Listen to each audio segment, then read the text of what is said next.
अस्सलामुअलैकुम। वैसे तो शीर खुरमा बनाना बहुत ही आसान है, लेकिन अगर परफेक्ट मेजरमेंट से शीर खुरमा ना बनाया जाए, दूध और सवैयों का हिसाब बिल्कुल ठीक ना रखा जाए, तो फिर क्या होता है कि शीर खुरमा बिल्कुल ख़राब हो जाता है और खाने का भी मज़ा नहीं आता। तो आज मैं आपको बिल्कुल परफेक्ट तरीके से ईद स्पेशल शीर खुरमे की रेसिपी देने जा रही हूँ, जो कि निहायत ही मज़ेदार बनता है। जब आप इसे बनाएंगे ना, आप खाते जाएंगे।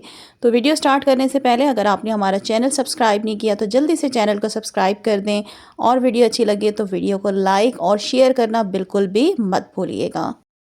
तो यहाँ पे मैंने चूल्हे पे एक पैन रख दिया और सबसे पहले इसके अंदर ऐड करेंगे हम दूध, क्योंकि दूध को हमने करना है पहले बॉयल। यहाँ पे जो मैंने दूध ले लिया, तकरीबन 1.5 किलो दूध ले लिया, मतलब 1.5 लीटर आपको दूध चाहिए होगा। दूध आपका जो है, ख्याल कीजिएगा, दूध आपका थिक वाला होना चाहिए, गाढ़ा दूध होगा तभी आपका शीर खुरमा जो है जायके में बहुत ही मज़ेदार बनेगा। इलायची का पाउडर इसमें मैंने ऐड कर दिया है 1/4 टीस्पून। इलायची का पाउडर नहीं है तो फिर आप इलायची के जो दाने हैं वो भी इसमें डाल सकते हैं। तकरीबन 3 से 4 इलायची लेके उसके दाने निकाल के वो आप इसमें डाल लीजिएगा। और अब क्या करेंगे, एक दफ़ा इसमें चम्मच चला लेंगे, इलायची के पाउडर को अच्छे तरीके से दूध में मिक्स कर देंगे। और अब क्या करेंगे, दूध को हमने करना है जल्दी से बॉयल। तो चलें जी, दूध को कर लेते हैं बॉयल। और यहाँ पे हमारा दूध देखें बॉयल हो चुका है। एक दफ़ा इसमें हम चम्मच चलाएंगे और अब इसमें मैं ऐड करूँगी खजूर।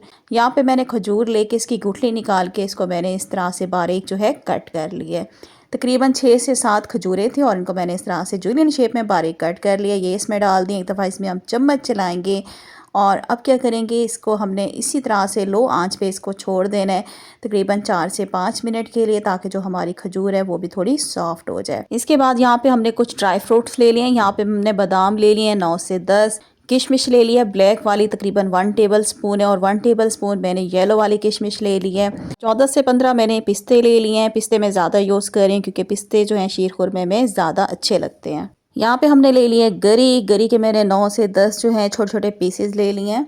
और काजू भी मैंने तकरीबन 9 से 10 ले लिए हैं। अच्छा, ये जो ड्राई फ्रूट्स मैं यूज़ कर रही हूँ ना, इसकी क्वांटिटी जो है आप कम या ज़्यादा भी कर सकते हैं अपनी मर्ज़ी के हिसाब से। अब इन सारी चीज़ों को हमने रोस्ट करना है। इसके लिए यहाँ पे मैंने देसी घी ले लिया, तकरीबन 3 से 4 टेबल स्पून। देसी घी को हमने क्या करना है, मेल्ट करना है। जैसे मेल्ट हो जाएगा तो इसमें सारे ड्राई फ्रूट ऐड कर देंगे और इसको मीडियम आंच पे हमने क्या करना है, थोड़ी देर के लिए इनको रोस्ट करना है। रोस्ट करने से क्या आता है कि ड्राई फ्रूट्स में क्रंच आता है, और यही जो क्रंच है शीर खुरमा खाते टाइम बहुत ही मज़ा आता है। अच्छा, अब क्या करेंगे, इसको रोस्ट करेंगे इन तमाम चीज़ों को मीडियम आंच पे, तब तक रोस्ट करेंगे जब तक कि ये जो हमारी किशमिश हैं फूल नहीं जाती। अच्छा, एक बात का ख्याल रखिएगा, इन तमाम चीज़ों को आपने जलाना नहीं। अगर ये जल गए तो फिर शीर खुरमा खाने का मज़ा ही नहीं आएगा।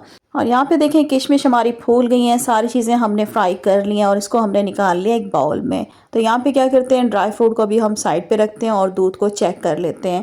और यहाँ पे देखें दूध को पकते हुए तकरीबन 4 से 5 मिनट हो गए हैं। तो यहाँ पे जो हमने ड्राई फ्रूट रोस्ट किए थे वो भी सारे हम इसी टाइम इसमें डाल देंगे।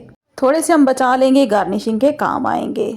अब इन सारे ड्राई फ्रूट्स को क्या करेंगे, हम दूध में एक दफ़ा अच्छे तरीके से इसको मिक्स कर लेंगे और इसे तकरीबन 2 से 3 मिनट इसी तरह से हम लो आंच पे इसको पकने के लिए छोड़ देंगे। तब तक क्या करेंगे, हम सवैयों को रोस्ट कर लेते हैं। अच्छा, यहाँ पे मैंने चूल्हे पे पैन रखा है और जिस घी के अंदर हमने ड्राई फ्रूट्स को रोस्ट किया था थोड़ा सा वो था, और मज़ीद इसमें मैंने 2 टेबल स्पून और डाला है। टोटल 3 टेबल स्पून आपने देसी घी को मेल्ट करना है। और यहाँ पे हमने सवैयाँ ले ली हैं, जो बारीक वाली सवैयाँ होती हैं, तकरीबन 1 कप आपको चाहिए होगी। अच्छा, 1.5 किलो मैंने दूध लिया था और 1.5 किलो के साथ जो 1 कप सवैयाँ बिल्कुल परफेक्ट मेजरमेंट है। अब हमने सवैयों को रोस्ट करना है लगातार चम्मच चलाते हुए मीडियम आंच पे। तब तक रोस्ट करेंगे जब तक कि आपको हल्की हल्की सवैयों की खुशबू ना आनी शुरू हो जाए। अच्छा, सवैयों को आपने जलाना नहीं है, लगातार इसमें चम्मच चलाइएगा बराबर, ताकि हमारी सवैयाँ जले नहीं। अगर ये जल गई तो फिर क्या होगा, आपका शीर खुरमा बिल्कुल ख़राब हो जाएगा। और यहाँ पे देखें सवैयों का कलर भी हल्का हल्का चेंज हो गया है और यहाँ पे मुझे सवैयों के अंदर से खुशबू भी आनी शुरू हो गई है। तो जल्दी से चूल्हा बंद कर देंगे और सवैयों को निकाल लेंगे हम एक प्लेट में। और यहाँ पे देखें मेरी सवैयाँ देखें, इसको हमने बिल्कुल भी नहीं जलाया, बिल्कुल परफेक्टली ये जो है हमारी फ्राई हुई हैं।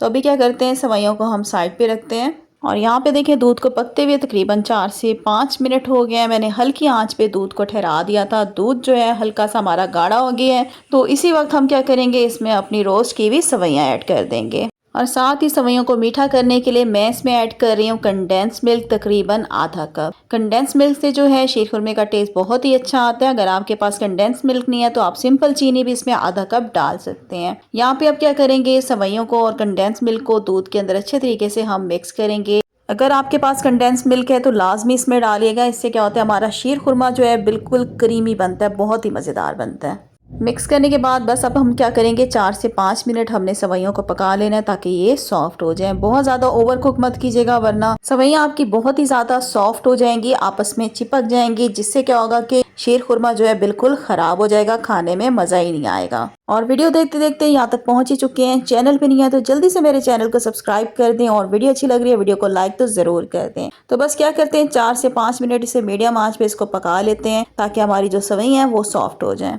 और यहाँ पे तकरीबन 4 से 5 मिनट हो चुके हैं, सेवइयाँ हमारी सॉफ्ट हो गई हैं। मज़ीद इसको ज़्यादा नहीं पकाएंगे क्योंकि शीर खुरमा जब नीचे उतारेंगे चूल्हे से तो रखे रखे भी मज़ीद ये गाढ़ा होगा। तो चूल्हा बंद कर देंगे और यहाँ पे क्या करते हैं, शीर खुरमे को निकाल लेते हैं एक बाउल में। और यहाँ पे देखिए हम शीर खुरमे को निकाल रहे हैं बाउल में। आप इसकी शीर खुरमे की कंसिस्टेंसी देख सकते हैं। अच्छा, शीर खुरमा आपने पतला ही चूल्हे से नीचे उतारना होगा क्योंकि मज़ीद रखे रखे भी ये गाढ़ा हो जाता है। ये देखें, बिल्कुल इसी तरह से आपने चूल्हे से इसको उतारना होगा जिस तरह से आप देख रहे हैं। तो यहाँ पे क्या करते हैं, थोड़ी सी गार्निशिंग कर लेते हैं। यहाँ पे थोड़े से पिस्ते बादाम है मेरे पास, ये ऊपर इसके ऊपर हम इस तरीके से डाल देंगे। और अब क्या करेंगे, इसको ठंडा होने के लिए आपने फ्रिज में रखना है और ठंडा होने के बाद इसको सर्व करेंगे तो खाने का मज़ा ही आ जाएगा। और मुझे यकीन है कि इस शीर खुरमे को देख के आप लोगों के मुंह में पानी आ रहा होगा। तो आप भी बिल्कुल इसी तरह से शीर खुरमा अपने घर में बना सकते हैं, सेम टू सेम मेरी रेसिपी से। तो यहाँ पे देखिए हमारे शीर खुरमा देखें, इसको मैंने फ्रिज में रख दिया था। ये देखिए मज़ीद रखे रखे भी और ज़्यादा गाढ़ा हो गया है। तो यहाँ पे ठंडे ठंडे शीर खुरमे को आप सर्व कीजिएगा। ईद पे आपने इसको ज़रूर बनाना है और मुझे यकीन है कि आप लोगों को और आपके घर वालों को और मेहमानों को शीर खुरमा बहुत ही ज़्यादा पसंद आएगा। बल्कि आपके मेहमान जो इसकी रेसिपी भी आपसे ज़रूर पूछेंगे। तो इधर ही मैं आज की वीडियो का एंड करती हूँ। उम्मीद करती हूँ आज की वीडियो अच्छी लगी होगी। वीडियो को लाइक कर दें, चैनल को सब्सक्राइब कर दें और इस वीडियो को आप लोगों ने ज़्यादा से ज़्यादा शेयर भी करना है अपने फ्रेंड्स फैमिली मेम्बर्स के साथ। तो इंशाल्लाह बहुत जल्द न्यू रेसिपी के साथ आऊँगी। तब तक के लिए अल्लाह हाफिज़।